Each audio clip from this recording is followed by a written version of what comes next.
Greetings and welcome into Bettor's Last Stand here on a unseasonably warm March 1st out here in Wheeling. It's almost hot. It's hot. Yeah, it was like 32 degrees when I went to work, and then I came home at 75. Yeah, so 75. And I really only was at work for about 8 hours, so it wasn't like I was there for in the middle of the night. But welcome into Bettor's Last Stand. Got Chris here on board. Coach is working the Mountain East tournament right now, which is underway at West Banco Arena. First game in the books. Concord, the number 8 seed, minus 9.5, beat Notre Dame, the number 9 seed, 78-67, a late cover by Concord. So we had a little drama there. The game went over the total by about 10 points. Did they get a late basket or a foul shot? Concord was down most of the game from what I was in and out and keeping an eye on it, and they were down a good bit and really didn't have any business. I thought at one point Notre Dame might win, and Notre Dame, who's not had a good season, and their season is now over, but Concord made a nice second half rally. They took 11-point lead.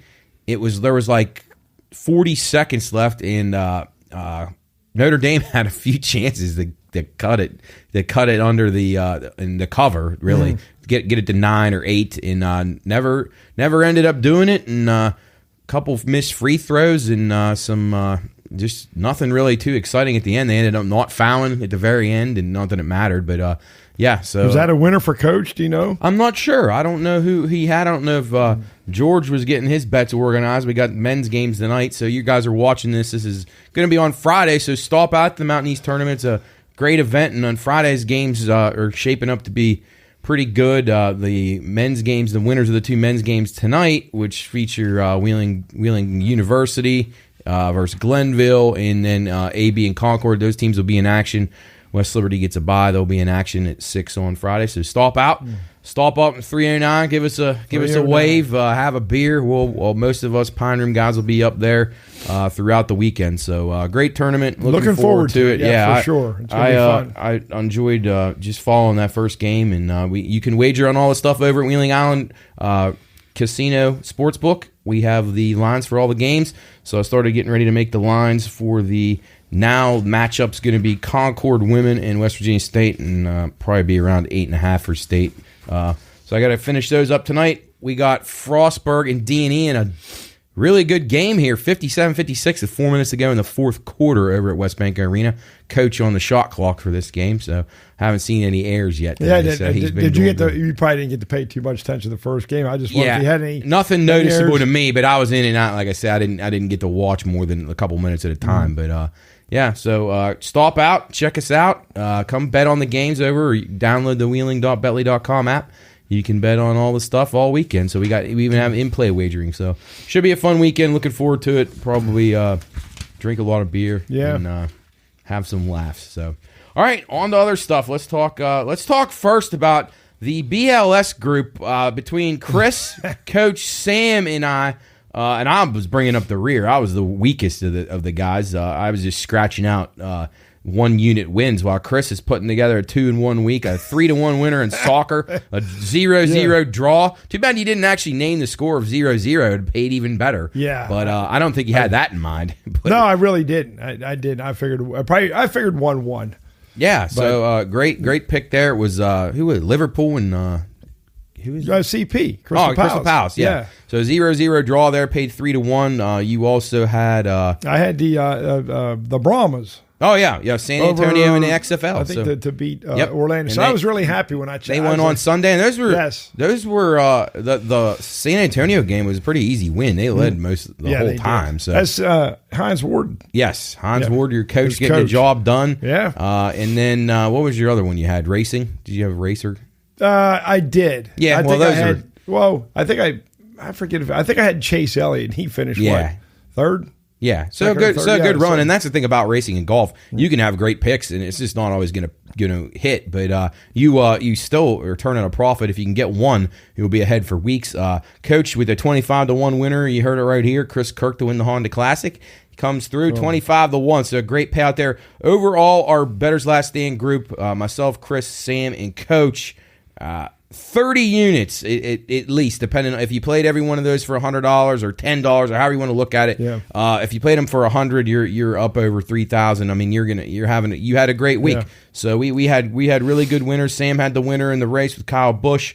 I had a 12-5 run in college basketball, NHL, soccer, XFL, and NASCAR, so I was sprinkled in a little bit. My golf bets, man, it started out great. Billy Horschel was leading the Honda Classic. Yeah. He was dominating, and then they all, I mean, we had some guys make the cut and some guys in the top 40, but nothing. I mean, my guys just dropped like weights at the end. Some really poor performances. So we'll try to get it back this week in the recap of the Honda Classic. We'll go to the Arnold Palmer. I had Honda Classic written down there, and I'm wrong. So we got the Arnold Palmer this week. Great field. So we're going to talk about that. Down in Florida. Okay. Yeah. So, yeah, they're on the Florida swing right now. Players next week. I think it's next week. Yeah, and then as we head towards the Masters. So, a lot of these guys are back stateside getting prepared for the Masters. You have the best field we've had so far in any event this year this week. So, looking forward to that a lot. We're going to talk about that in the second segment. Let's jump over. We talked a little Mountain East. How about college basketball? A little bit, I mean, a lot of the same stuff that we talked about last week in college basketball. You have your number one seeds are starting to get solidified, I would say. But I would say if I'm watching these games, which I do from time to time in stretches because they're hard to watch the whole time. But with all the commercials and the timeouts and everything, I'm a little concerned about Purdue, Chris. What are your thoughts on the Boilermakers? They don't seem to have the same. I don't know what it is. I don't know if their guys are wearing down or teams have figured them out. Yeah, they seem to be playing a little bit more inconsistent as they were at the beginning of the year. So I don't know.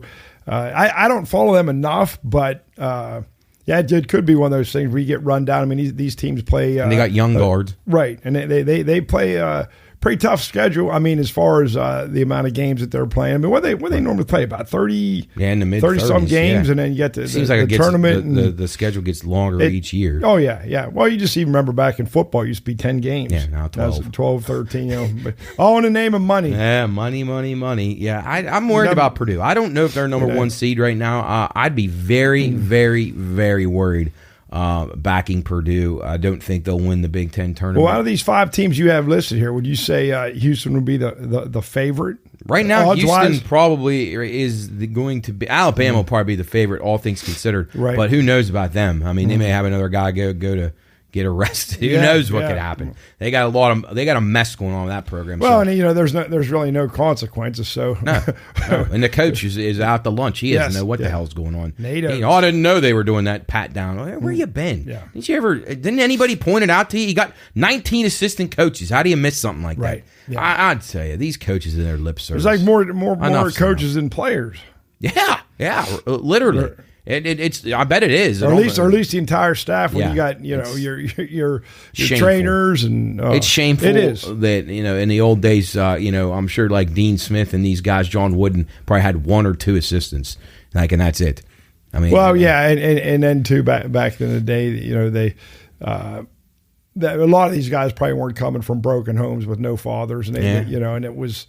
And those guys respected they did, and those guys, the coaches, were like father figures. Yes, to a lot absolutely. Of the guys. And nowadays, they just want to be their fucking friends and an enabler. Yeah. No, it's a sad state of affairs. I have to admit, I said this on the show weeks ago, but I've enjoyed college basketball a little bit more the last 2 years because I finally just decided that it's never going to be good again. So I'm just going to have to make the best of it. I've enjoyed the parity a little bit. That's the one good thing I feel like, because none of these, I don't know. I used to know, and I know you too, Chris. I used to know almost every starting 5 of like the Big Ten teams, the ACC teams. Maybe not the SEC because they were never great in basketball, but you at least knew Kentucky and like I don't know any. Well, like for the exception of UCLA and then Zach Edey at Purdue, you don't. A few guys that stick around more than 2 years are the only guys you ever know. Well, it's that, and then the fact you add in the NIL with the it's so prominent. Free agency, and again, that's killed basically. Not killed, but it's to me, it's put a damper on the push. Oh, Frostberg! Yes, I just saw that. Goes up 6. That's that freshman of the year girl. Yeah. Wow. Yeah, was that a step back? Frostberg up 6 with the ball. This girl busts a 3. I think that just sent the Senators home. Yeah, they're probably. Yeah, sorry, Chris, but but as far as when you're talking about like the college guys, they're a lot of those guys are one and done, and they're not there to go to school. They're just there to play 1 year of basketball, and then the other guys that if they're only getting 18 minutes, well, that's not enough. So I'm leaving. Moving. So there's no cohesion. You can't. Nothing. You have to study this like nonstop, and with all and you're right. Even going back to like when I was growing up, and even in the 80s and 90s, like these teams all stayed together.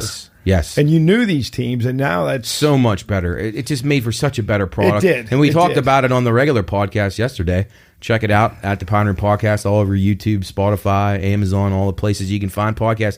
We talked about how sports have just suffered so badly. And sports were better back then. I don't care what anybody says. There's no doubt about it. When you knew the same guys on your team all the time, and the chemistry was better, the cohesion was better, as you just said, everything was just better. Free agency was like, if you got like one new guy a year, that was like a big deal. Mm-hmm. And transferring was almost unheard of in college. And I think I brought this up during a podcast one time. It was almost unheard of, especially in the NFL. If you played for the Redskins, you didn't sign a free agent contract with the Cowboys, right? Or probably the Giants or the Eagles. Yeah, Browns, Steelers. Yeah, right. Hated them. And I think we know why.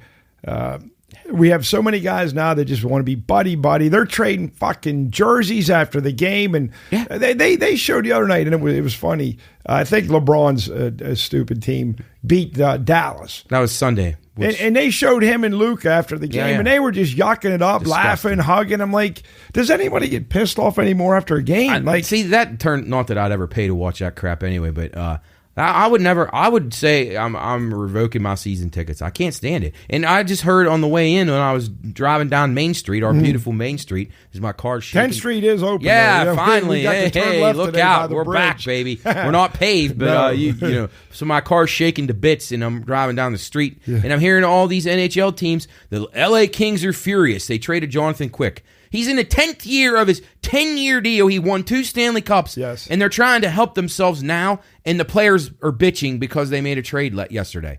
And then some other teams are mad too. Toronto threw a huge fit because top power play point man Tyson Barrie got traded. But God forbid, they got a really good guy back, the Ekholm from Nashville. The guy can actually defend. Like, Toronto can't stop anybody, and their goaltending's been bad. That's why they lose every year. But they wanted to keep Tyson Barrie because he's fun to play with, probably. These guys are wimps. They're an embarrassment, and they don't really want to win because they make so much money. Winning is no incentive to them. I totally agree. Yeah, it'd be nice. You had like a base salary, but you had a chance to get a lot of bonus money based on wins. Absolutely. And the way you advance into the playoffs. And I don't know. I know you've been busy all day, but if Mark Madden was talking about that today, I don't know if you heard that. No, I heard. Talking about like a Dumoulin. Yes. Like he'll upset the dressing room. Right. But a chance to improve your team. Now, everybody complained they wanted the Penguins to keep all their big 3 nucleus guys. I got to give credit to the Capitals, who I recommended as a no playoff team last week. And, of course, the Penguins have been red hot since. But they've been doing that all year, though. Yeah, they are very streaky. The Caps are selling off, but they're getting guys back who can help them like next year. So it's like a short turnaround for them. So I think they'll be better. They'll be healthier next year, and they still got Ovechkin. So the Penguins should be trying to do the same thing. And I don't care if you're from Michael Jordan, Sidney Crosby, Mario, Wayne. These great players, they don't always have the keen eye for the best fits to the team. No. I mean, Michael Jordan, greatest player ever, but not a terrible executive. Didn't know. So don't listen to those guys. If they don't like it, they can leave. Yeah. Because they've done enough. Everybody's done enough for each other. They don't need to be a slave to those guys. Like, you make your team better, try to improve, forget about upsetting people. In our world, we live in a world where you have disappointment daily. No, those guys, especially NBA guys in NFL, they don't get it. It's just like they get so upset, and you're right. You got to move forward. You got to do what's best for the team, or you're going to lose your job. Right. And it's tough to say goodbye to your buddies. Okay, you've been playing with them for you'll get back together. You make millions. I'm sure you can go go spend some time vacationing with them in the off season. Sure, absolutely. There's these phone things that you can stay in touch with people constantly, even if you don't want to hear from them. It never ends. But yeah, I don't know. It's just odd that and again, teams like the Penguins. They're I mean, I don't know what kind of moves they want to make. They're talking about that Chikrin guy they want to get from Phoenix or Arizona or whatever. But they just do not have enough to compete. No. In this year's playoffs. No, And that's the the East thing about is that's why I give loaded. the Caps credit. Even if they sneak into the playoffs, they're going to get beat like a drum. Right. I mean, they've been unhealthy the whole year. So, we'll talk a little bit more NHL as we move on in the second segment. But just back to college basketball. Back to our point in this whole thing is that it's so difficult to rely on these teams. And advice that I'm going to give to any person that's betting this, whether it's these conference tournaments or the big tournament, the March Madness event, just beware of these big high seeds and these powerful teams because they can easily get beat. There is not one team out there that I think is unbeatable by any means, and I think you're going to be getting a lot of value on teams that you can take points. Well, and Matt, and I've been on this show last 2, 3, 4 weeks, whatever, and I know whenever you first started talking about this tournament, you've always mentioned the mid majors. Yes, don't overlook them. No, and one that I got circled on my sheet, Florida Atlantic. I've watched them a couple of times. They're good. Like, they're very, very good. 18-8. And you know what's nice about them is a lot of their guys have played together for a few years, and they fit some. I mean, it's hard to find a team that doesn't use the transfer portal to at least get a piece here or there. But the coaches who can get their teams on the same page the quickest are going to be the most successful. And by this time of the year, if you're still seeing inconsistent signs out of teams, it's not going to work. Like Champ says, it'll never work. You've played 30-some games, as Chris said, and you still are having games where you either are horrible from the floor or you can't stop anybody. It's not going to just get better in the next 2 weeks. Well, and to go along with that, when you get a mid-major like that probably has its nucleus has been there 2, 3, 4 years. Right.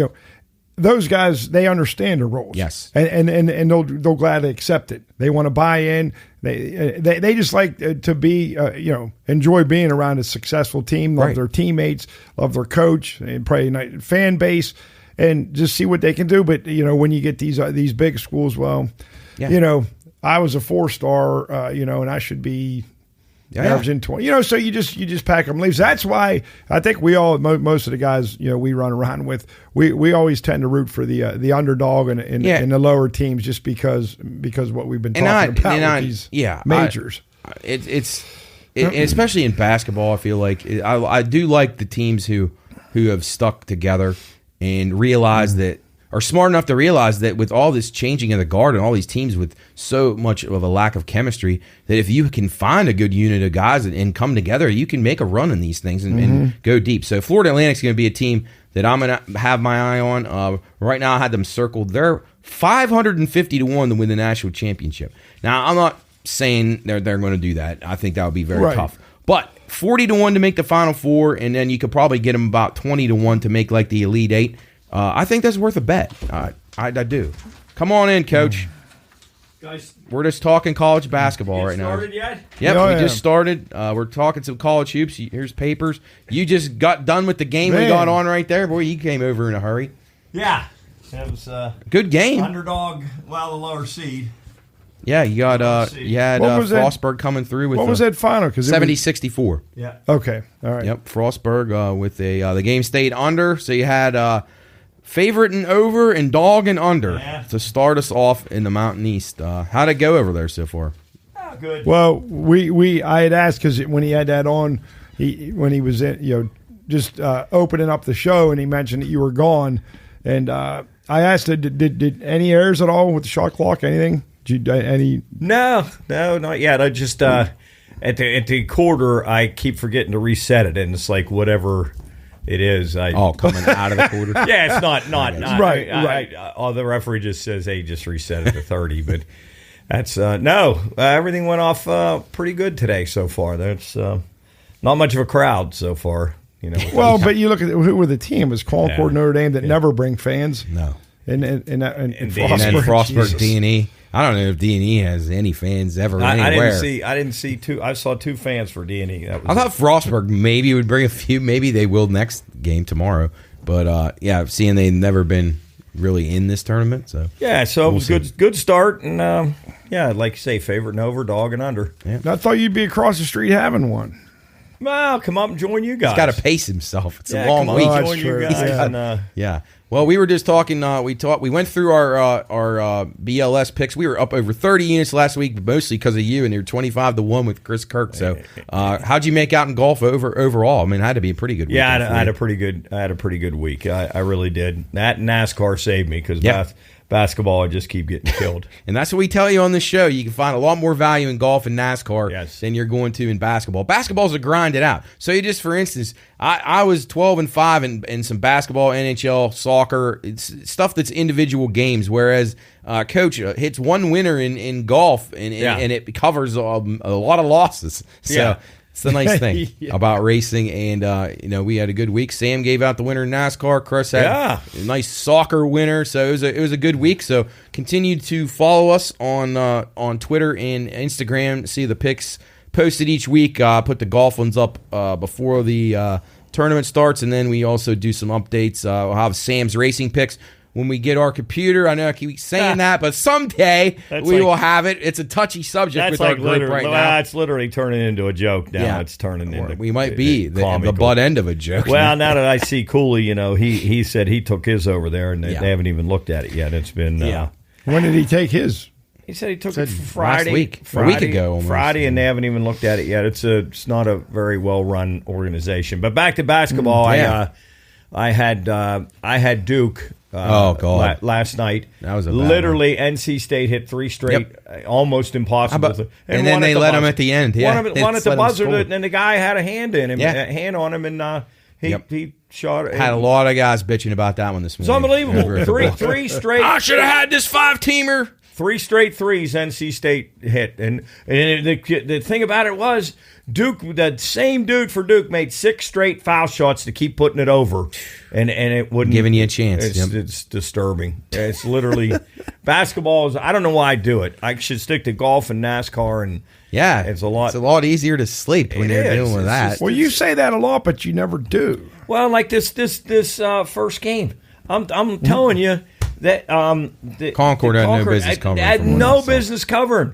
They were getting beat the whole game, and then come back, and then let's see at the end what happened. I think who were they playing? Concord was playing who? Am I mind? Notre Dame. Notre Dame throws the ball away, literally just throws. I told Chris Notre Dame when I was coming in and out, they had chances to cover. After they had squandered their nice lead that they had. Basketball is just brutal. You guys bitch about football. So come over to the Mountain East tournament and have fun. Take some bad beats in and be on the right side of some of those. Yeah, let's see. What do we got? Glenville, and I didn't know whether you knew this when you set the line, but Cordy's not playing. On the for Wheeling. No, I mean I had assumed that he wasn't, but he's not probably playing, so throwing him, Mark.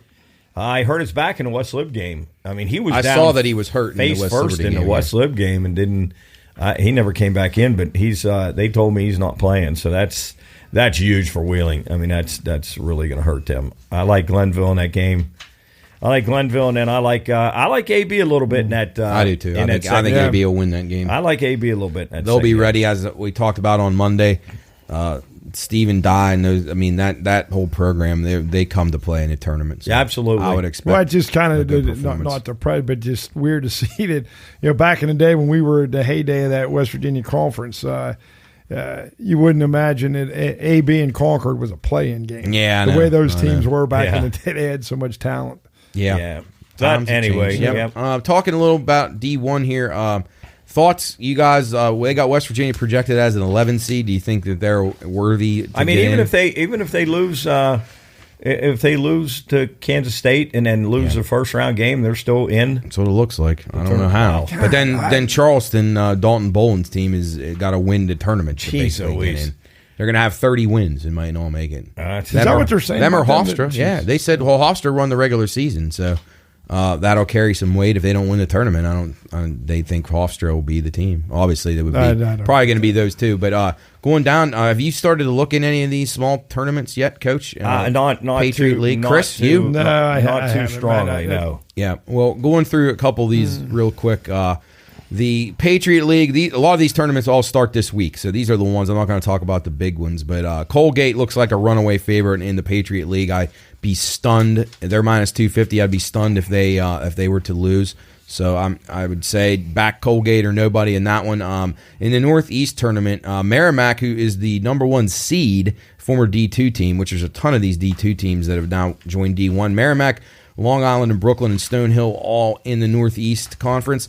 Merrimack is the favorite at plus 130, but if they win, they're not even in the tournament. They're still in their 5-year probationary period, so they can't even make it to the big tournament. So you gotta think that maybe I think they'll probably still try to win it, and they're very good. But I take a look at Fairleigh Dickinson or Sacred Heart in that tournament. I think both of those could be interesting. Stonehill also not eligible for the NCAA tournament. And moving on to the Big South, Longwood, another team, former D2 team, they are eligible for it. They're the favorite. They're probably going to be tough to beat, but I thought Radford and UNC Asheville were decent alternatives. Radford around 5-1, and Asheville about plus $3.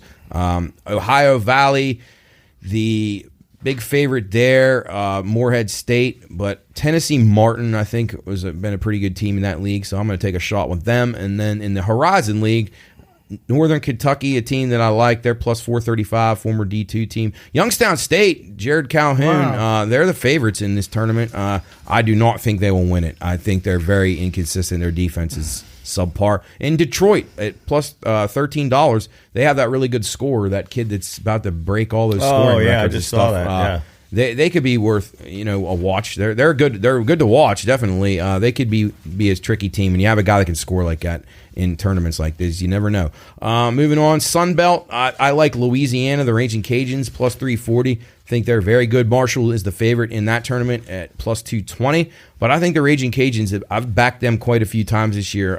Pretty solid team all the way around. So I'll be taking a shot with them. I think Gonzaga at minus 120, I would say it's almost automatic that they or St. Mary's wins this. And I think if you can get those two teams, usually Gonzaga is like plus or minus like $15 to win this tournament. Them and St. Mary's both, I think, are obviously going to meet each other. But I think if you like one of them, take a shot because you're getting a good price, especially if you have Gonzaga. Yep. And then Colonial Athletic, that was one we were just talking about with Charleston.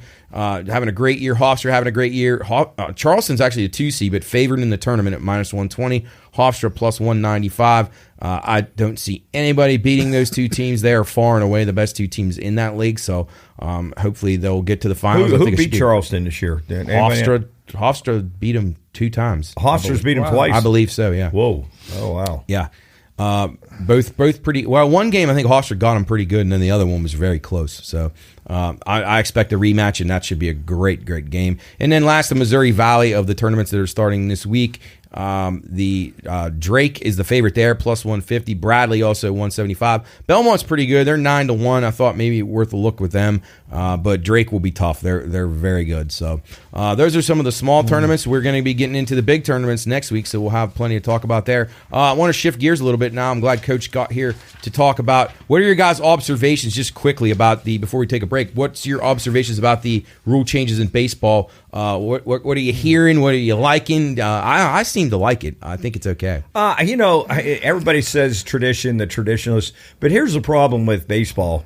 It has gotten so bad. It's not like the old tradition, right. The way it was. Games used to be played back in the day in 2 hours and exactly. 15. Now it's gotten so commercialized, right. With the commercials and all that dragging on. The pitching changes, the analytics. So really, they talk about tradition and change in tradition. Tradition's been changed. Right. There were never shifts like that. All this analytics bullshit. No, the teams and the players are responsible for these. They're right. It's their own fault. And the analytics bullshit and all the pitching changes, lefty on left. Christ, they didn't give a shit back in the day of lefty on lefty. They just wanted a guy to come in and get somebody out. It helped when your starter went past 5 innings. Right, too. right. And try to take happened. Bob Gibson or Nolan Ryan or Jim Palmer out when they had were rolling along and they didn't want to face in a right-hander like in the 8th inning. They would have said, go back in the dugout. I'm finishing the game. So as far as that, I don't think you can say, oh, it's just changing baseball with tradition and all these people that think you're ruining. But it's they're trying to make baseball better again. Right. And I don't have a problem with them trying to do that. These guys dicking around with their gloves and their like you say, yanking on their cup and digging in and then stepping back out and fixing their helmet and looking down. I mean, it's good that they're making them get their ass in there. People were wanting to watch action on a field, not them fucking around in the box, dicking around in the pitcher, all that bullshit that they do. I actually like the clock. I've liked what I've seen so far. I think it's going to be. I think it will, and everybody will get used to it. And well, 2 weeks into the season, nobody will be bitching about it. Right. It'll just be part of the game, and it'll hopefully speed the game up. The bases, I'm not a big fan of the bigger bases. I don't know why that was done. It seemed unnecessary. Yeah, It seemed unnecessary. I don't like that, and I can see what they're trying to do with the only moving 2 times over, to speed that up, which I understand.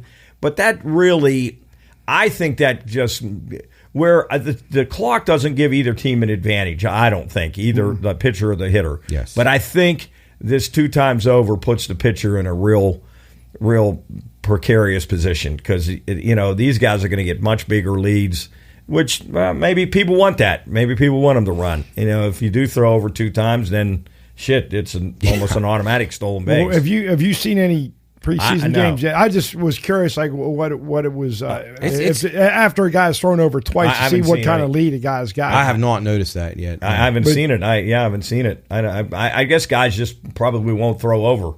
Maybe one time, but there's not going to be any more A move and B move. You used to, a guy would just toss one over as his A move or his B move and then make a better move the second time. That's going to be all gone now. Yeah. So you're not going to be able to really set a guy up or anything. I don't know. I don't think it's going to be that big of a deal. I don't. I think once everybody gets adjusted to the clock, I think it's going to be better. And I think it's going to. I do think it's going to speed the game up. It seems to have already. Now, is it going to speed it up by a half hour? No, but at least it's going to take it from 3 fucking hours to 2:45. Well, and not that I know the last few years I've watched very few baseball games in their entirety. But I know I'd come home and say the Pirates were starting at 7:05. I get home and I turn it on. It's 9:15 and it's in the 5th inning. Oh yeah. I'm like, Jesus Christ! I mean, what it takes so long? Yeah. Real quick, what do you guys think about the shift? Because I'm indifferent on it, but I just always thought, and Coach, you're a baseball purist, coach it forever. If they're giving you the whole left side of the field, hit the fucking ball to the left side of the field. If guys would have learned to do that, that shift would have not ever been. And again, they talk about baseball. Well, look what became so big in the 90s, and it's continued ever since. Well, what was it? Girls dig the long ball, and now it's all about home runs and analytics. To me, I think it's almost malpractice by the managers and the management of these franchises. How can you not teach guys to try? Right. It's an advantage if you can find guys that can hit it to the opposite field. Right. I mean, in this case, they almost just have to get a bat on it and steer it because I mean, there's nobody on the left side of the bag. If you're, it's bizarre. Or just learn to bunt it down that way. I can't believe nobody tried to do that. No, just hit right into the shift. Yeah, just continue to do the same thing and hit right into it. The guy hits a line drive, but he hits it right to the guy that's playing in short right field because he knew he was going to hit it there. What do you guys think? And Coach, you mentioned about some of those great old time pitchers. How many more strikeouts would these guys have if they pitched today where guys could only hit one way? You'd only have to worry about a guy's pulling it. They would learn. I mean, how many more would they? I mean, well, the only thing different now, Matt, would they be allowed to pitch as long? Well, they might not be able to, and you know what? If they throw inside, that could cause a problem. They might be in trouble. Bob you Gibson. can't come in tight on a guy because that might be a 30-game suspension or something. Yeah, if those guys learned that he is a dead pull hitter, they're going to find a way to get him out. They're going to find the place where he can't hit the ball, where guys can hit it. Pull hitters will hit an inside pitch or whatever, they like to hit it that way. I'm going to be anxious to see how this affects just early on totals and things in these games. Yeah. I am too. I'm curious. So we'll watch and observe as we get closer. We're gonna in a couple of weeks when we get closer to the season. We're gonna give some win total picks. And I talk got about all that some stuff. of those. So I got some. We'll get ones prepared for that as we because our future baseball. bets in football did really well. Yeah, we had a great. We've when we put our minds to it, I feel like we're pretty good. It's when you're out there, and I'm sure everyone that's listening or watching this falls victim to it too. And you're drinking with your buddies and you're putting in bets that if you just would be disciplined, I think you could do all right. So if Impossible. you were disciplined Coach, with us last week, you'd have won a lot of money. When you did those futures last year in baseball, did you do every team or just a handful from each league? I did like 8. I got some basketball futures I want to ask you guys about Sure, here. yep, shoot. Yep. When we what you want to do? Yeah, go ahead. We'll finish in basketball. Let's go now and then we'll take a break. I got some basketball NBA futures that I want to get your guys' thoughts on if I'm gonna. All right, well, we'll take a break then, and I'll let you get them queued up. So, all right, we'll be right back on Bettor's Last Stand. We're going to talk a little NHL, NBA with Coach, and then get his golf picks. Hopefully, he can stay hot. We'll be right back on Bettor's Last Stand.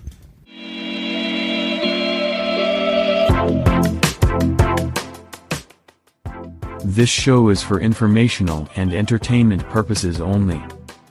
All wagering activity should only be conducted by those 21 years of age or older and within the confines of federal, state, and local law. If you or someone you know has a gambling problem, contact 1-800-GAMBLER, 1-800-426-2537.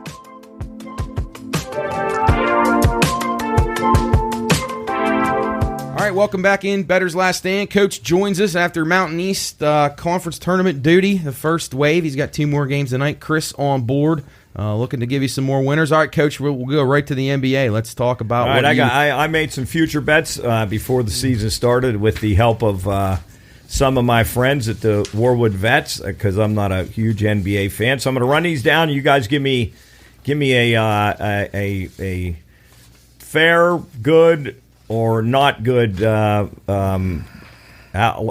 on how these are going to turn out. Okay, starting out, I've got the Pistons over 29.5 Absolutely wins. Terrible play by me. I will take full responsibility for that. What they've won 15 games. They have no chance. You said under? Over 29.5. They have absolutely no chance. Well, as soon as Cade Cunningham got hurt, they packed it in. Okay, so that's that. Absolute loser. You can mark that down in circle. Put my name. All right. Me. I got the Wizards over 35.5 wins. That one I like. Where are they at right now? Wiz have 29. All right, so I need 7 wins there. 7 out of so you got to win about a third of your games. Okay, and they're in playoff hunt, so that's a good thing. Okay, so let's just say 1-1 potentially. Okay. Yep. Okay, I've got the Phoenix Suns under 52.5. Well, that really hurt when Kevin Durant came there. Yeah. But I mean, they have 33 wins right now. I think that's going to be a winner. Under 52.5. Jeez. They almost have to win out. Yeah. I mean, they're going to get really good really fast, but I would say that's probably going to be a winner anyway. Yeah, I mean, they're going to. What do you think, Chris? Well, wait. There's 52.5. How many wins they got right now? They have 33, so they have to win 19 games. Has Durant played yet? Tonight. He starts tonight. Okay. They have to win 20. 20 out of 21. I'd almost put that's got to be. We at least got to put it in pencil a W by that. Okay, so I'm because we'll be talking about an all-time terrible beat if they go 21-0. That could happen. I may never. Durant comes and they just go 21. No. Okay. Wait, no. So that's wait. You have no chance. Right? No, under 52 I have it under. Oh, under. Yeah. Okay. Yeah, I have it under. So I'm going to say I'm smoke that one. Good chance. All right, Chris says good chance of 2-1. All right, I got the Raptors. Under 46.5. I think that's going to be a great one. They have 31 wins right now. They're not a team. They're a shitty road team. They're just very 16. Average. They'll tread water. I just don't see that even possible. They need to win 16. That's all right. You're 3-1. Oh, okay. I'm writing it down for you. Okay. All right. I got the Hornets. The Hornets under 33.5. They've got 20 wins right now. They got to win 13 out of 20. 14. 14 out of 20, yeah. Not going to happen. Say no. Not going to happen. They're the worst team, second worst team in the East. You think I got a shot there, too? Absolutely. Oh, man. I bet a little bit of money on these, too. All right. I got the Bulls under 42.5. Going to be a tight one, but probably look pretty good. They have They'd 28 have wins to win right now.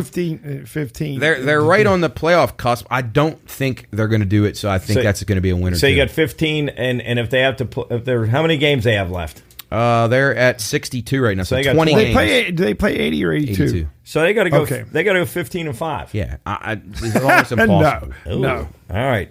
Okay. Let's see. Did I already say the Hawks? No. Oh, No. okay. Hawks All right. under? My last one is Hopefully it's Hawks. the Hawks over. All over. That was probably Tom, because I did not like them. 46.5. That is not going to happen. No chance. Jeez, they'd have They to have 31 They'd have wins. to go 15 and 16. 16. Well, I tell you what, very few of these are going to come down to the wire for you. You're either going to have the L or the W, I think. No, I'd say the Hawks. That one, no. It's going to be really You hard. said under 46. Over. Over. So you give me okay. Those. So I think you have 2 losses, and then the 5 other and one. 2. Yeah, I'll that's take that. awesome, I yeah. would take that in a heartbeat. And I got some good baseball ones that I want to go next. Yep, we'll get- whenever we What'd do you do? those. Did you do just all Eastern Conference? Yeah. Okay. Yeah. He had the Suns. Oh, okay. So, Okay. yeah, yeah. yeah. All right, let's go to your wheelhouse now, Chris. Actually, let's stay on NBA since we're on there. LeBron got hurt the other day, Chris. Yeah, he's out, 2 weeks? And Yeah. Are we going to send him a card Does from that the Pine Room? Yeah, that'd be Yes, great. man, get him a gift card, too. Love him. Yeah. Love Well, him. they're 29 and 33. They're what? There's no chance they're making the playoffs, right? The West isn't very good, so maybe. Yeah, but how far out are they? Well, they're in only the a play-in. game out. They're only a game out of. What do you have to finish in the top 10? 10, right? 10, yeah. They're 1 game behind New Orleans. And the Pelicans, because of Zion and Utah sucks, and Timberwolves sucks. Is that fucker ever going to play? Is he the biggest just so disappointment? Is he the biggest disappointment you guys think? He's already ate himself out of the league almost. I mean, do you think he honestly coming out of college with his expectations has got to be one of the biggest flops? Yeah, I'd say. But I kind of expected him to eat his he's so fat. And it sucks because he's talented. He's Yeah. really talented. And the It's not- Pelicans are pretty It's pumped. not like when he's he's an on. Adam Morrison kind of guy that from that just didn't have talent. This guy's really good, but I mean he's brittle. How about keeping it there? Actually, our bad beat of the week. NBA teams were 0-138 this season when trailing by 27 points or more. Well, guess what? The Lakers came back and beat the Mavericks on Sunday. So if you had the Mavs, especially on a money line, you had to just be sick. What Did was you that? have him? What was that one? I didn't play that. What was the scenario? They were just up 27 in the late in the second quarter, almost halftime, and then the Lakers came all the way back and beat them outright. Oh, is that when I was was on referenced Sunday. earlier when I was talking about? Yeah. and And then they're hugging each other after the game. yeah, yeah. Mark, we were talking about that about just the NBA and how these guys. There's no rivalries, but after that particular game you're just talking about. Luka's at half court hugging LeBron. They were After he laughing. blows a 27 point I didn't realize they were up 27. Oh, yeah. That's fine. Like And then staying with the Mavericks, their trade for your boy Kyrie. Jesus. I mean, I give them credit for trying to do it because they've been struggling to find a guy any support. So I'll give them credit. But how for that. long is it going to be before Kyrie gets disgruntled there? I mean, He has no. Patch him in. You want to get him in? Get him in. Okay. Yeah. George Kettlewell's going to join us here Yeah, on Bettor's yeah. Last Stand. The one, the only. Hello. Mark, I'm over in River City. I'm coming in for the 6 o'clock game. Okay. Well, right now you're here. I'm here with Matt, and I'm here with Chris McMahon, and we're Hi, George. we're doing a show right now, and we want to talk to you a little bit about if you got. Do you have 5 minutes to give us a couple picks? Okay, go for it. Okay.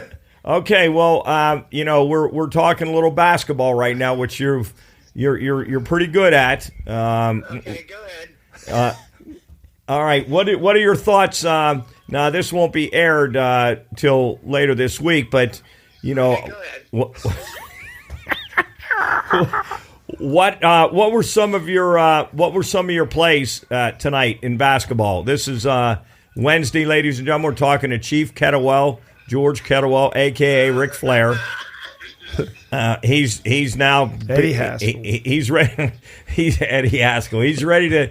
He's heading over to the Mountain East Conference tournament tonight. And Has to start with that, Coach. Who'd he bet in those games tonight? Okay. okay, let's hear the Mountain East Conference picks. Okay. I took Glenville State. Okay, nice pick. Wheeling's best player is not playing, so that's huge for you. You probably knew that, though.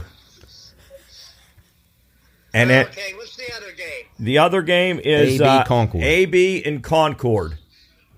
That's Alderson brought us, champ. And AB, I think I took. okay, getting a point. I like those. I like both those picks, champ. Very nice. Okay, in college basketball, That's what we're all want to hear. I took Gonzaga playing this team from Chicago State or whatever Yeah. they're called. Yeah, Chicago State. I don't know where they're from. Chicago, probably.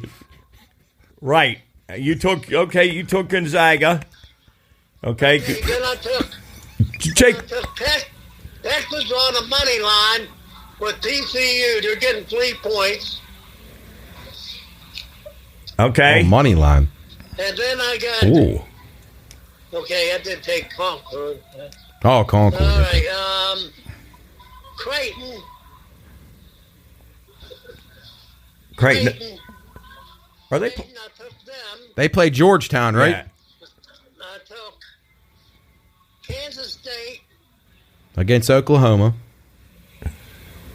You know, that's who WB you got to play next, don't you? Yep. Kansas State. Yep. And Okay. then I took Maryland over Ohio State. I can't stand Ohio State. Well, you bet Ohio State the last game, and you it wasn't good. Now Maryland's at home. Maryland's good at home. Is that game at Maryland? Yeah. No, it's at Ohio No, State. that's It's at Ohio State. I just looked at it It's now. at Ohio State. Not at Ohio State. Pay attention when I'm talking. Oh, ho, ho. It's at Ohio State. Yeah. Oh, no. Not at Ohio Oh, State, it's at Maryland. we got a discrepancy. No, I'm I'm no, looking at they'd it. be giving George. They'd be Yeah. giving them 9 or 10 if they were at home. I'm telling you, Maryland is at home. Okay, we'll take your word.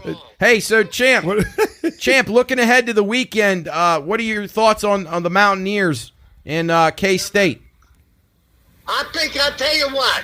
Mountaineers are fired up to win the rest of their games, and I think they'll be in the final 64. Okay, that's a good wow. pick. Okay, now one more question, then we'll let you go. Wait a minute, I got a couple other picks, and Oh, I got Kentucky, yeah, they're Okay. playing well. and one more. Okay, that's it. Okay, now Champ, give me your thoughts. Give Chris and Matt and I your thoughts on the 2 best teams in the country right now. Who do you think, or maybe even the Final Four? But who do you think are the 2 best teams that'll make it to the Final Four at least? I think the gunman from Alabama will be there. Oh, wow, Gunman. that's interesting. Good one, George. Alabama will be there, Okay, and Kansas will be there. Yeah. okay, Houston will be there. okay. Let me see. Houston, there's got to be a sleeper in there. Yeah, give us a sleeper, George. Let's see. What What do you would? think of them picks? Well, let's. They're good. I like They're good. them. I like them. I'm trying to think of a sleeper that you might like a Maryland or. No. Somebody like Creighton might slip in there. What do you think of Gonzaga? Gonzaga, you know, I don't think they can. They'll win 2 or 3 games, and that'll be it. Okay, I and don't think they can really do it. How about Marquette, Champ? Hey, you know who I think could do it out St. Mary's? Oh, yeah. how about Tennessee? Tennessee, they'll make a run, but I don't think Tennessee can. No. Right. Hey, George, what about Purdue and with that big guy? You like Lurch. Purdue, I forgot about Purdue. them? Yeah. You like them? In there, but it's whoever Las Vegas wants to be there. Yeah, that's what we're trying to find out. Okay, pal. Well, Okay, now listen to this. okay. Roller bets $50 square and $100 squares are sold. All sold out. Yeah, I think Specs is here, and then Jerry Joseph here. I think there might be 3 left. Okay. Ah. Well, great. Well, Okay, you're going out. You going picking him up or something, man? No, he's going. Well, he's at River City. Does he have tickets? Yeah, I gave him a ticket. Okay. Yeah, So, I got a ticket. all right, so you're good. You're gonna meet the guys there, right? Yeah, it's 6 o'clock. Okay, great. Well, I'll see you. You ought to come over and get a drink before the 6 o'clock game. Yeah, we'll let him out of here soon. Yeah, I'm gonna jump out of here. I'll come have one beer with you. Okay. All right. All right, champ. Thanks for calling in. Thanks, George. Enjoy the games. I got a ticket to ride. All right, let's go. Love you. See See ya. ya, pal. Bye, buddy. All right, bye. That's the one, the only. He didn't Georgie cough the one Egg time. Kettlewell. Yeah, Yes. early. Oh. When he laughs, he He coughs. cleared his throat a I little can't bit. make him laugh a lot because he No, goes downhill. You got to quick. watch the one-liners. All right, great analysis as always from the champ, the one, the only. I hope everybody writes those the down. gunman. That was a good one there. Jeez. All right, Chris, real quick before we take a break, or actually we're going to go to golf, but we're going to go to hockey really quickly first. Thoughts on the trade deadline? We talked a little bit about Penguins. I recommended the Penguins to miss the playoffs last week. Also recommended the Caps. I would still probably lean Caps no plus 110 if he could jump on that. They just traded Lars Eller a few hours ago, so They've got rid of about like 3 or 4 they're guys. selling now. off, but they're building. They're going to be good next year. Sabres have been playing pretty good. Detroit blew a couple of leads, which was disappointing. One of which, Chris, did you see last night's game? Detroit and Ottawa played back-to-back nights. Ottawa was down 1-0 in the first period last night against Detroit and scored 4 times in the first period, and then they scored 4 different ways. They did the Mario thing, only minus the empty netter. They scored 4 different ways. Yes, A penalty in shot? the first period. Shorthanded power play and even strength. Yes, all in the first period. First time in NHL history That's it's ever amazing. happened. Wonder what the odds would have been for that. 9 trillion to 1. Yes. Keep on that Vancouver Canucks train. 29-3. Still goal in the first 10 minutes. A yes on the road. It's been an unstoppable trend. Rangers and Maple Leafs both making some moves. Chris, what do you think about the Rangers? I think the Rangers. I don't think there's. I think they've hurt their team. To be honest with you, too much scoring and not enough depth on their team. Yeah, and they're very those soft. 2 good forwards. Who they got? They got Kane and the Tarasenko from St. Louis. I mean, I know they're good offensive players, but they talk about Patrick Kane. They picked him up, but they said he's had a nagging hip injury for a couple of years. He's probably about 33. I don't know. I mean, they got the talent, but I don't think they go far. I think their goaltending's been poor this year compared to past years, and I don't know. I don't see it from them. I don't see it from them. And the Eastern Conference is so damn hard. Yeah. I would not be buying in on the Rangers. So what are you guys thinking about the Pens now? With those 2 back. I mean, and they got a game against Tampa, which they'll probably get their brains beat in. Tampa's got to be pissed off after Sunday. Yeah. I They got can't believe humiliated. that. I can't believe I would still lean no. The Penguins at plus 260, but if the Islanders keep fading and the Caps keep fading,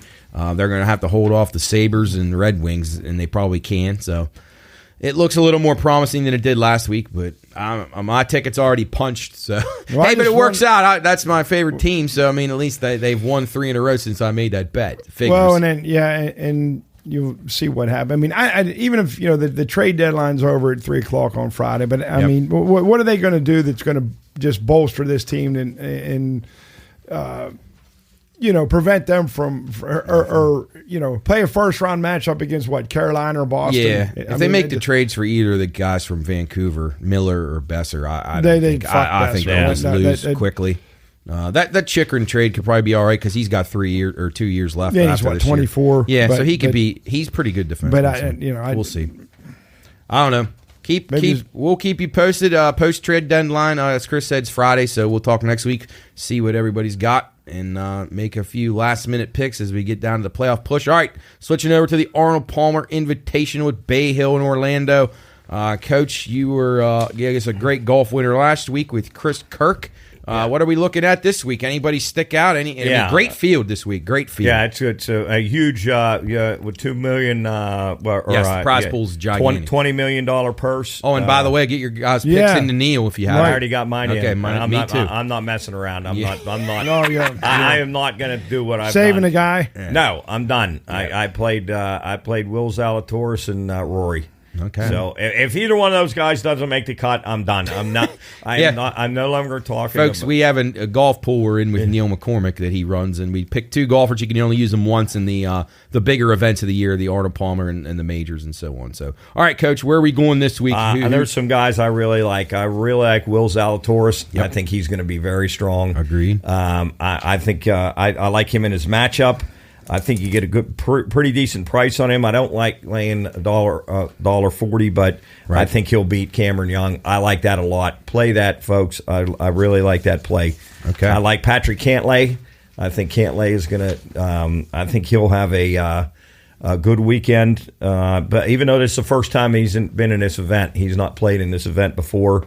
But he's got some good statistics. Jeez.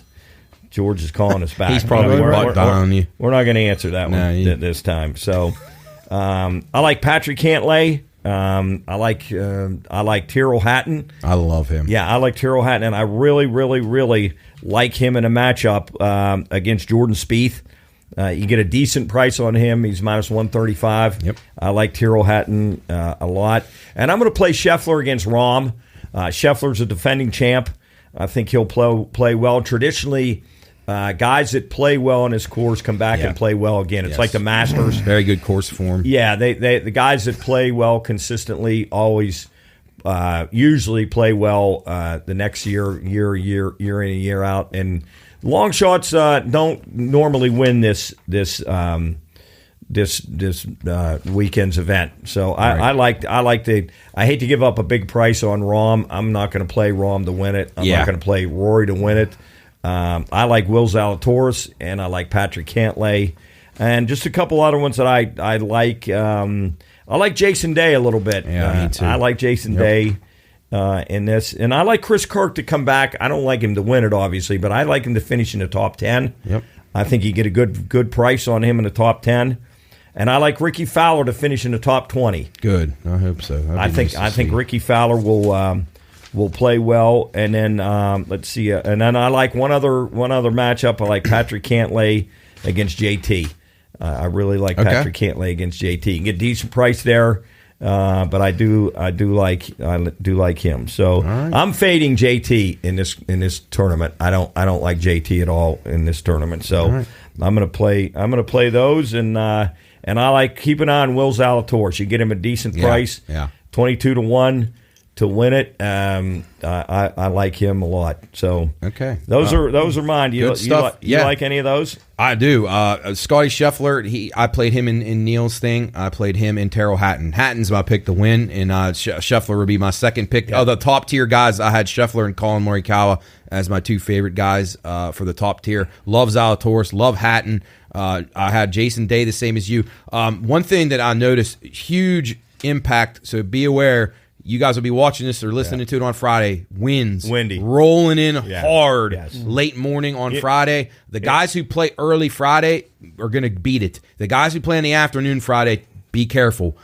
Their scores could be really high. Here's a prop bet I like, too, that you can get a good price on. This tournament will be won by 1 stroke. Because of the wind and because of the difficulty of the course, I think it'll be won by 1. And I wouldn't even hesitate to play that there'll be a playoff in this. That's a great bet. That's a great. I would play the winner will win by 1 stroke or might even be a playoff.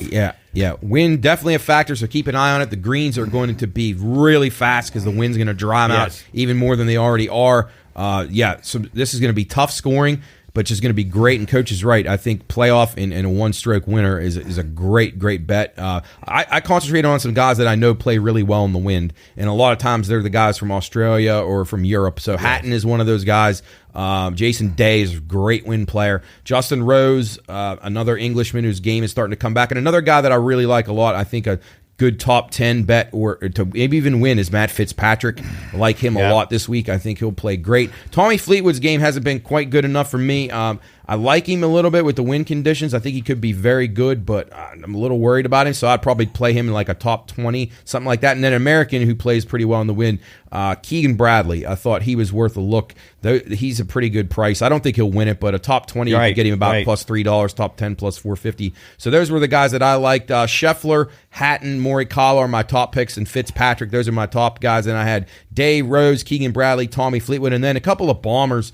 I found it interesting that Eric Cole, from who played in the playoff last week, this is his course he's a member at. He plays it a lot. He's had a lot of experience there. I'm not saying he'll do any good, but you can get him at plus 650 to make the top 20. That's pretty good price. And then another Englishman who I think could be dangerous, and his game has really come back since winning the Masters a few years ago, is Danny Willett. Like him a lot. Top 20, you can get him for about 6-1 for a top 20, 14-1 for a top 10. Yep. He's been playing really good golf, good wind player, and it's good to see him back playing well. So those are the guys I like. Chris, any thoughts? Who did you go with in Neil's pool? Those would be your two top guys. I haven't done that yet. I got to study tonight after I get I also home. think Max Homa will be good this week too. I'm going to take Rory. He's plus 900, and he might be able to navigate through that wind. He's going to be tough to beat. He will. He's a very good wind and player. I'll just take a flyer on Cameron Young. And then the two matchups I was looking at, Hideki Matsuyama over Tom Kim, and this one here is a lot of bad blood between these guys. So Siwoo Kim versus Minwoo Lee. Oh, is there bad blood between them? Yeah, but I'm taking Minwoo because I mentioned him last week I didn't submit him as a pick, but he did all right. He was 10 shots off the pace, but I think Minwoo and he and so Kim, the Battle of Korea. They have a little bit of not that they're playing together, but all right, so Minwoo, Minwoo a small dog, and then Hideki a even minus 110 against Tom Kim. This is a really tough course. Scheffler was 5-won it with at 5 under last year, and then the scores of the last day, if you remember, tons of over par scoring, a really hard setup. Tyrrell Hatton won 4 under in 20. Now DeChambeau won 2 years ago 11 under, but that's been the only double-digit winner under par in the last 6 years. So I think you'll see it be with the windy conditions. I think you're a single-digit under par again. I think it's going to be another 5 under, 4 under kind of weekend. So, Coach, you're fading. Your fades this JT. week were JT. Okay, yes, and fading a little bit on Rahm. I'm not fading him, but I'm playing. Playing Scheffler. I mean, that's one of the guys that can actually match him. What are your thoughts on some guys that were getting some traction at long prices? I think it'll be hard for him to win. Keith Mitchell, Tom Hoagie. I mean, I don't see those guys being able to win. Maybe top 20s, but I don't know. I think one of the big guns will win this. I like him a little bit. How about Xander? He hasn't played this course a lot. I like Xander a little bit too. I have him marked down to finish in the top 20. Any thoughts I on don't him? like Finau. I'm fading. And you're fading Spieth a little, maybe. Yeah, fading Finau a little bit. Fading Spieth. How about Shane Lowry? Great wind player. He's been playing a little bit better. I don't trust him quite yet. I probably won't. I probably won't play him. I will play Theegala a little bit, maybe finish in the top 20. And I liked his matchup actually. I was just looking at that earlier. He's against Corey Connors. Yeah. He's minus 105. I think I would play Theegala against Corey Connors. So those are the ones. Those are the ones I like. Should be a great tournament. I'm anxious to see, especially with this wind. It's really going to be. It's going to be crazy to watch the ball, and then, like you say, on the greens, it's going to make putting fast greens and lots of high scores, maybe. So this is what golf's all about: having the best field on a really tough course. So we're looking forward to it. Yes. All right, we're going to take a break on Bettor's Last Stand. Come back, finish up with XFL and some racing. Yeah, we'll be right back. I'm headed back to Mountain East. All right, Coach. Thanks for joining. Yeah.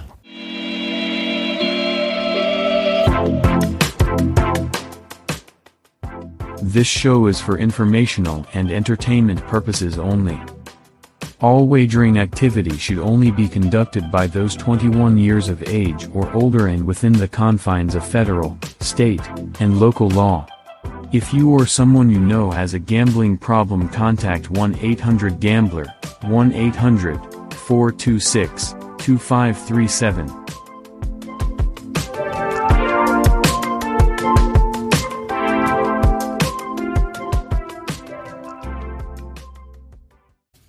All right, welcome back into Bettor's Last Stand. Thanks for Coach taking time out of his beer drinking and resting to join us with his golf picks. Matt and Chris with you here on BLS. We're going to finish up, talk a little XFL, some extreme sports. We get an XFL and then to racing, which is pretty awesome. We got a full card of racing this weekend. I've been looking forward to this for a while. Unfortunately, we can't get Sam wired in here yet because we don't have a computer. Sam's picks. I was wondering if you were going to do that. I know you had to. You and he did that idea, but one. You did that one show, which went really well for you guys. I know he enjoyed the hell out of it, and it was I good. figured he'd be making. Well, he made picks last week. He gave them to me. We posted them on the Pine Room Podcast and Bettor's Last Stand Twitter, so be sure and check those out.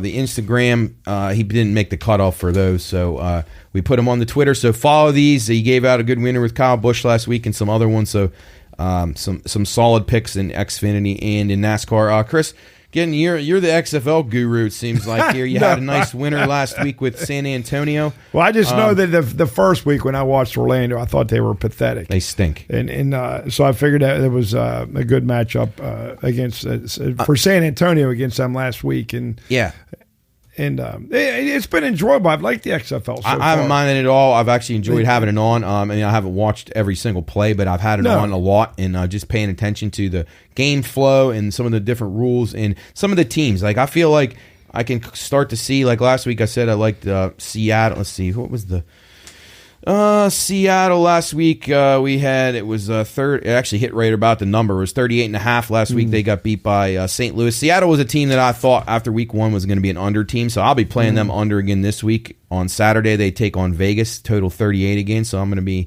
going under on that one. Seattle fell 20-18 last week to St. Louis. Last week, the dogs and favorites split out, so 2-2, and all four games stayed under with the closing line. I'm looking at these middle numbers now. Are they? Do you attribute the low numbers just to the lack of talent, or just these teams not really playing well yet together? I actually thought these are fair because just some of the rule changes and some of the, differences from the NFL. And you see the NFL games are a lot of times in these 30 range like this. I think it's probably just because of the quarterback play. Right. That would be, I think that the play's been okay. I haven't thought that it was an overabundance of penalties or just, a lot of mistakes. I think some of the quarterbacks, the coaching staffs have seemed like they've done a pretty good job identifying what their quarterbacks can do well. But Paxton Lynch, excluding him. Yeah. But I don't know. I haven't thought that the product has been that bad. Well, I hope the product remains good and entertaining. I mean, I know it's not on NFL level, but because I do like a lot of the rule changes. Yeah, it's great. And even though I really don't know many of these players, but I've enjoyed watching what I've watched so far compared to the NFL. And I also like the mic'd up officials. I feel like it's a little bit more transparent, which I like to see. I just don't see a lot of criticism. You can say obviously the players aren't going to be as good. Well, no, I mean everybody knows that. But they're kind of trying to try to make themselves a feeder system to NFL. So I think it's good. You know what? And with that being said, you got guys busting their ass out there. Right. They want a chance. I don't know what these guys make. I mean, it's probably not terrible money, but it's nowhere near NFL. And if they get a crack at the NFL, and a lot of the guys for them were fringe NFL guys or guys that had a little run in the NFL and now trying to get back in there. Yep, so absolutely. Yeah, so I think it's been good. I think give it a watch. I think from a betting standpoint, it's been pretty fair too. I haven't seen anything that's been like, oh, this is a joke, the bet or anything. I like DC. They've been a team that I thought's been pretty good, and I thought they were good again last week, so they won outright. They're 2-0. I think they're 2. No, you know what? I think they are. Are they 2-0? I thought I saw that. Yeah, because I think they won as an underdog both weeks, and they're favored this week against St. Louis, and I will be betting them again -2 on Sunday. So you got a game Saturday, Seattle and Vegas, and then you have 3 games on Sunday: St. Louis at DC, Orlando at Arlington, and San Antonio at Houston. To me, it looks like Houston is the best team in this thing, from my observations, and I would say DC was second. Wade Phillips done a really good job. He had a nice win last week against Arlington. He plays San Antonio. Chris, you had San Antonio last week. I'm leaning Houston in this game, but I like points in this game. I thought both of their offenses are pretty good. I think they'll put some points up. So I'm going to go with my first over. I've played only unders so far, and I'm going to be taking a shot with the over 37.5. Yeah, I'm going to take a shot with that one over. Any thoughts Battle on of any of these games from you? No, be fading Orlando again too. The biggest spread so far in the league, 9.5. It's the biggest one in the 3 weeks. Yeah, I didn't even really. I had the TV on that game that I bet last week, but I didn't even see who took over. Who's Orlando's quarterback now that they bench Paxton Lynch. I kind of remembered his name from college, and he came in and he actually played okay for him in the game the first week. He made a few plays, but no, they're going to struggle. Yeah, they will. I would. It might be an under too, because I'm not sure they'll score. No, they probably won't. So, yep. Well, take the under. Okay. Well, Chris will finalize his picks and give them to me on Friday. Yep. Put them up on social media on Twitter. So check it out at the Pine Room Podcast, all our social media for all of the BLS picks. Again, 30 units up last week. Most people will tell you that, and you say you're full of shit. But we had 4 guys across the board there, and we all had some value and some good winners. It felt good, and that's not going to happen every week. But if you're up 30 units in one single week, that is a really, really good week. Mm-hmm. So even if you tread water in the weeks to come, which is we're hoping to do better than that, but you're going to have setbacks.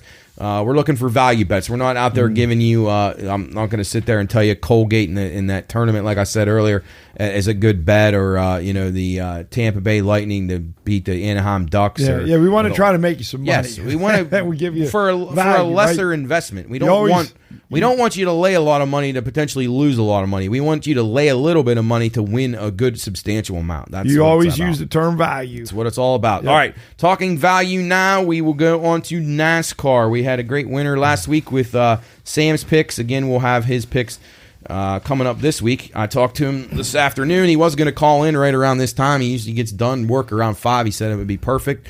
But anyway, we'll have to stick to social media for that for now. I guess I could get him to call in, but it kind of he said did he tell you he's changing his schedule? They're working 4/10s now, so they get Friday off. Oh, cool. All right, well, good for him. On to the Pennzoil 400 in Las Vegas this week. Chris, real quick before we move on to Vegas, let's talk a little bit about the Pala Casino 500 last week. Thoughts, observations? That wasn't a bad race. No, it wasn't. I mean, it was. It wasn't filled with excitement, but who ended up winning it? Kyle Busch. That's right. And he led for some gas mileage stuff though, and some strategy type stuff. Guys with that wave of green flag pit stops made it interesting at the end who was going to come out. And you remember Busch went into the pits in second, and his pit crew got him out ahead. That's right. Was it Chastain? I think was leading at the time. Nonetheless, because I had Chastain and I had Elliott, and they finished 2 and 3. Second and 3. Yeah. So. But no, it was a good race, and I think last time at California on the Oval, and they're not really sure if they're even going to be back there. They may never. There's plans. They talked about it, but there's nothing solidified. Concrete. So I don't know. Did they already have? What do they have in place to replace that? Do you know? I'm not sure. I'm not sure. I haven't seen the look ahead yet. It sounds like the drivers really like that track, at least from what I read. Yeah, it seems like a likable track. And boy, they had a big crowd there. Yeah, it was. I don't know if it's because they don't get to that part of the. They don't get to that part of the country very often. We're out in California a couple of times the last 2 weeks, so now we shift over to Vegas. Just real quick, last week we had Sam had Kyle Busch. I had some other guys that were in the mix. Some guys that I had that Austin Dillon, Eric Jones, Daniel Suarez, all picks that I put up for top 5s and top 10s. I cashed I think 3 out of 4. There's Alex Bowman in a matchup. Was a really good winner too. I think I had him against Tyler Reddick. So pretty solid week in NASCAR for a lot of us. Kyle Busch was 10-1 last week. Now see, we talk about the value all the time. Very little value on him this week. He's down to 6-1. This is another track he's very good at. This is his hometown as well. So chances of winning 2 weeks in a row in NASCAR, it's not impossible. But the cars are so even now. Plus 600? Yeah, it's not a great price. I would not recommend betting him. Kyle Larson. And Ross Chastain, who I like this week. The Joey Logano, I think you can get him around 8 or 10-1. I would be a little interested in him, but I try not to play guys or give picks out that are the less than double-digit odds. Just because I like Chris Bell a little bit. Yeah, I mean his odds aren't. No, and he's a really good racer, 13-1. Yeah. So yeah, he's definitely in the mix.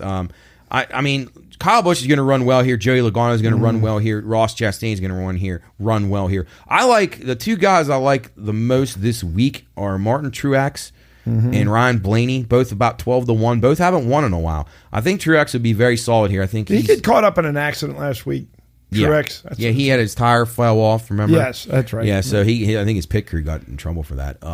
So Truex around 12-1. I really think he's going to get back to victory lane soon. He is a really good racer, and if you watch the Bettor's Last Stand preview show, he's my pick to win the championship this year. I think he bounces back. He had a lot of tough luck last year. Different crew chief now, a whole different remake of the team. But they still got top-notch equipment, and he's a really good racer, former champion, and he's won a lot of races. He's a great short track guy. I like him this week. I like Ryan Blaney this week. I like Austin Dillon again. This is another track Austin Dillon's really good at. Love him at a top 10 at plus 175. So I'm definitely going to be making a play on that. And then the long bomber that I like, a rookie who's run really well here in the Xfinity Series, and he actually ran a Cup race here last year, and did pretty well on a limited schedule, is Noah Gragson, rookie. He's 80-1. I'm not sure he can win, but top 10 you can get plus 275. You can get top 5 you can get probably about $6 on him. So I'll take a shot with him. I look for him in some matchups, maybe even against Ty Gibbs, who's really good, or some of the other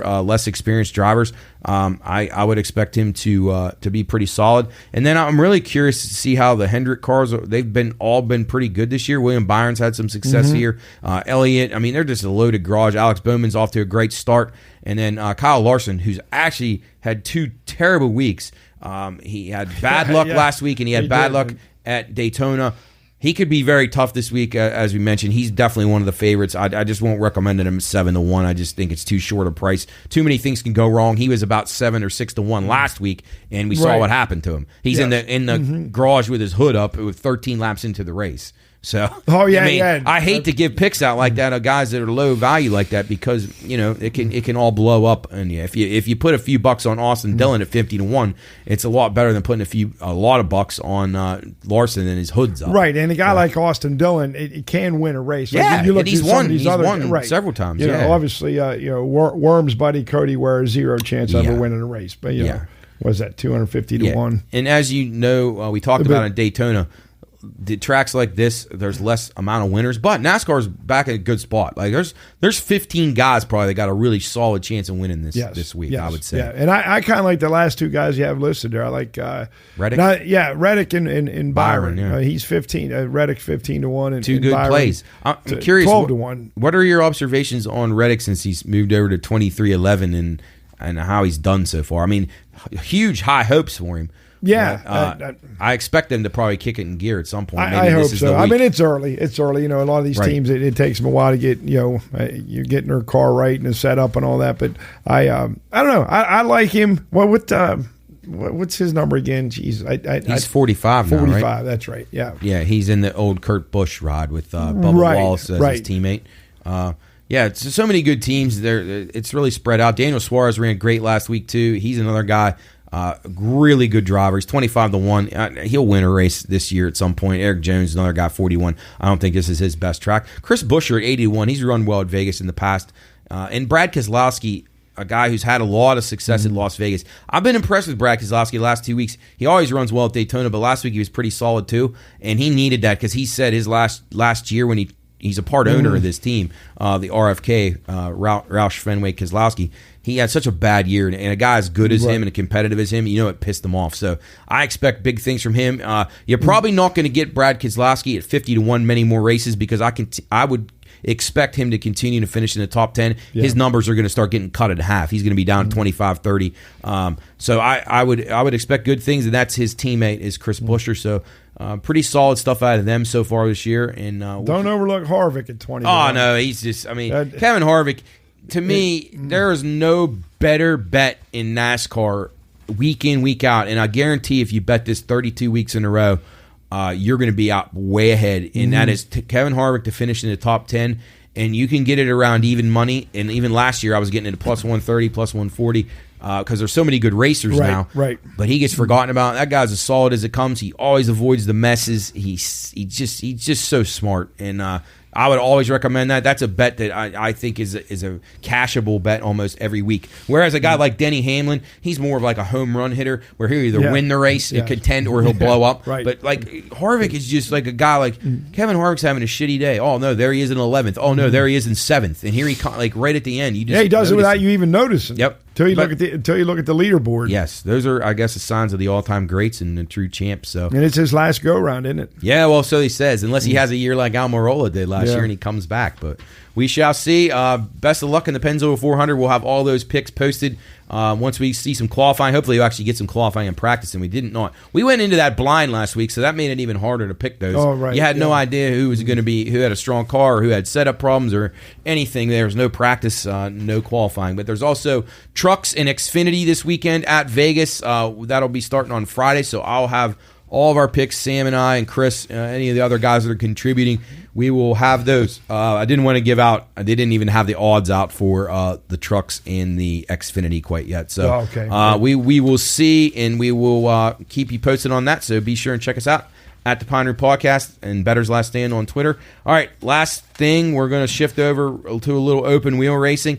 First races of the year in Formula One and in IndyCar this week. The F1 guys, 10 o'clock on Sunday morning in Bahrain. They've been over there testing. Where is that? In the Middle East, like right on the like the coastal waterways in the Middle East. It's a rich country. But, and you know, Arab controlled type country that's very rich and lucrative, and they get an F1 race. You pretty much have to be these days. But I'm sure the standard living in countries like that are either really good or really bad. So, well, on this, when you mentioned about the NASCAR race, maybe about 15 guys being able to win. So I'm looking at this F1 lineup. Yes, and so you got there's 20 guys listed here. Yeah, there's 20 there's 20 drivers. There's 10 teams. Yeah. Okay, and I'm asking this because I'm not it's too, a great question. I'm too familiar with Formula One. Now, because you started watching, my daughter loves it, her and her boyfriend. So I thought, well, I'll take an interest in it. How many of these guys? You got 20 guys. Like every time last year when I turned it on, if it wasn't Leclerc up there, it was Verstappen. Yeah. Lewis Hamilton. I mean, some of these. I mean, I don't know. No. Trust me, I don't know many of these guys. No, it's a good. I want to like it. Yeah, and I think it's cool, and it's entertaining. But I always saw the same guys at the top of the leaderboard. It's a problem. Maybe not from a betting standpoint because you can get. I mean, I guess it is in a betting sense too. No, there's legitimately Sam and I when we did the racing preview show on Bettor's Last Stand. If you haven't watched it, check it out. There's 6 guys that can win this race. 6. I mean, I guess Lando Norris, but you have the Red Bull team, Verstappen and Sergio. Mm-hmm. They're the top team right now. Verstappen won 15 times last year. Sergio Perez won at least twice. I know that. Red Bull just dominates. Then you had Ferrari, who were the big guns at the beginning of last year. Everyone thought Charles Leclerc and Carlos Sainz were going to have great years, as we mentioned in our previous show. They had a lot of failures, so they were either all in, a chance to win, or they're blowing up, or they're crashing, or mistake. Very mistake-ridden team in Ferrari, and then Mercedes, Lewis Hamilton, all-time great, and then George Russell, who's a really good up-and-comer, who is a guy who's knocking on the door to start winning races. Those are the 3 teams that week in, week out are going to win. If you get a rainy track or some offshoot type things, or some people trying a pit strategy where you have a 1-stop or 2-stop and someone tries something and it works, you could see McLaren, who was probably the next best team. Alpine was close to them last year, although I think Alpine will take a dip. Sam didn't seem to think so. I'm worried about McLaren. Their testing has been terrible leading into this week. Alfa Romeo has supposedly improved a little bit, and so has Aston Martin. Fernando Alonso was a all-time great in this sport. He's on a lesser team now, but he could probably still win a race. But the equipment is the disparity in equipment is very vast. These top teams, it's really not going to be. I mean, as you can see in the odds, Max Verstappen is minus 120 to win this race. You just don't see that. And I can't talk Jesus, someone that's off that. crazy. I mean, he's been lower than that before. We'll see how they qualify. We'll see what Red Bull has not run well here the last couple of years. Max finished 19th last year. Sergio was 18th. He did finish second. Verstappen was second in 2021. Lewis Hamilton won this in 2021. Last year, Ferrari won it with Leclerc, and then Hamilton about 4 years ago, I think he won. No, actually, in 2021 he did. I just said that. Lewis was third last year. Verstappen won 15 races. Yeah, he was the dominant. He's the best driver right now, and he's got the best equipment. Mercedes started to make a return at the end of last year. Their stuff started to be improve. People think that they are improved enough that they can start to win early on, and they have run well in practice so far. Well, so you got 10 teams here now. Is this the same 10 teams? Yeah. Same 10 that were. Yes, these are the same 10, not the same drivers though. Now, you had some change over there. If all these teams deem that they're running pretty well, or they're by their expectations, do they keep the same drivers like NASCAR? Like they don't just ship guys unless guys are just you basically running terrible. You basically have two years. It is about the max. If you do not perform up to standards, I mean they'll make a move. Now it is tough. These lesser teams, it's like hard. AlphaTauri, yeah, and Williams has just been so bad. Just one of the first teams in this entire sport, and I mean your Alfa Romeo, Aston Martin, Haas has just been horrible. AlphaTauri, they try to make. But do you think do these guys even? Out of that, each of these teams have two drivers. Like these bottom, say, 3 or 4 teams. Do they have a shot of winning a race? Only if you would have extreme conditions. Rain can sometimes even the playing field. Like last year, the McLarens ran really well in the rain, and I think the Aston Martins, but. No, they don't. I mean, it's basically, like I said, there's 6 drivers. There's 3 teams that are going to win these. If Alpine, McLaren, Alfa Romeo, Aston Martin, I don't even think anybody else could win. But if Alpine, I guess you say, McLaren, Alfa Romeo, if they were to win a race, it'd be a shock. None of them did last year. It was all Red Bull, Mercedes, and Ferrari. That's the one thing about F1 that does suck. You know who's going to kind of win these races. So you got to try to find other spots to make your money, and you can find good things. I mean, you have some good drivers. I mean, Valtteri Bottas was a Mercedes driver. He was winning races a few years ago, and he loses his deal, and because they want to promote George Russell, who's a young British kid. And Bottas goes to Alfa Romeo, and he can only run so well. Top 6 is a great outing for him. Right. Fernando Alonso too. Top 6 is a great outing for him. He changes teams again from Alpine to Aston Martin, and he's a great racer. But I don't know if these guys American. No. I just learned some of that, maybe like a George Russell. He's British. Like Lance Lando Stroll. Norris is Lance Stroll's Canadian. So yeah, you don't have any Americans. Logan Sargent, I believe he's American. He's his first year. Right. I was just curious. But I think really he's American. I think Sam and I said that on the show. I can't remember. It's his first year, so curious to see. But he's going with Williams, so I don't think he's going to be able to do much. We'll see. So 10 a.m. Sunday. Yeah, 10 a.m. sees Zhou Guan Yu survive that terrible wreck last year that we talked about on the show as well. Just a couple of thoughts from a betting standpoint here. Manufacturer to win, Red Bull minus 190. I mean, if you want to take a shot of Ferrari at plus 250 or Mercedes plus $5, I'd probably stay away. I think Red Bull will be pretty strong here. They're a little pissed off. They did not run well here last year. Double podium for Red Bull. These are the kinds of spots where you got to try to find the value, and this is the only way to do it. So that means 2 Red Bull guys that finish in the top 3.